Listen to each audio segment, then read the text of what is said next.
Je fais ma recherche au laboratoire CIMAP et j'enseigne à l'école FELMA, physique, électronique et matériaux. Mon domaine d'application, mon domaine de recherche plutôt, c'est la recherche de nouveaux matériaux sous forme monocristalline, donc on fait des monocristaux à très haute température, dans le cadre des applications de la microélectronique, des applications laser ou de scintillateurs, par exemple. Dit autrement, nous on fait pousser des cristaux à l'intérieur d'une phase liquide et pour que ces cristaux puissent être réalisables, en fait on utilise une grosse casserole qu'on appelle un creuset et ce creuset-là, en fait, on l'utilise pour faire fondre nos matériaux et à partir de là, tirer un monocristal.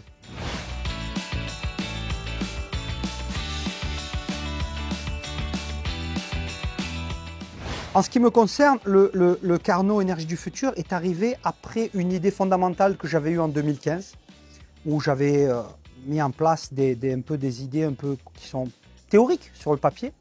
Et donc on a eu l'occasion, suite à un financement de la région, d'avoir accès à un financement Carnot en partenariat avec le CEA INES, donc à Chambéry.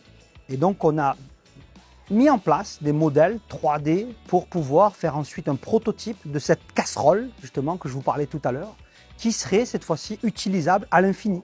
On n'aurait plus besoin chaque fois de changer de casserole lorsqu'on veut faire un nouveau matériau. C'est ce qu'on appelle des creusets froids. Donc basé sur cette idée-là, en fait on a été un peu plus loin que le Carnot. Maintenant on est en phase de maturation à l'intérieur de la SATT Lynxium et ça nous permettra, j'espère, dans un avenir très proche, de créer une société, une start-up qui risque de s'appeler Crystalix pour pouvoir justement contribuer déjà à faire un meilleur futur pour nous tous. Si déjà on remplace ces casseroles polluantes par des casseroles qui sont utilisables à l'infini, déjà rien que par principe, on a déjà gagné beaucoup en énergie, mais aussi en matériaux utilisés.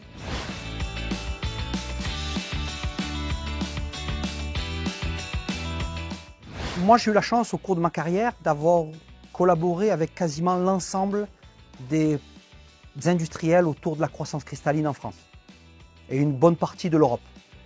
Je ne veux pas citer de nom, ce n'est pas le but d'aujourd'hui, parce que je ne veux pas sortir un plus qu'un autre, mais dans le cadre du projet que je vous ai présenté, donc celui où on met en place la société Crystalix, je dirais on a travaillé au tout début, après l'idée, avec le CEA INES pour pouvoir faire des monocristaux de silicium pour des applications photovoltaïques. Grâce à ces premières collaborations avec le CEA INES, ça nous a permis de montrer la faisabilité de nos brevets qu'on a déposés en 2019 sur ce nouveau concept de creuset froid. Et donc à partir de là, on a validé la technologie et là actuellement, on travaille pour l'ouvrir à d'autres secteurs comme les lasers par exemple, ou les scintillateurs, ou d'autres matériaux dits céramiques dont le point de fusion est très très haut.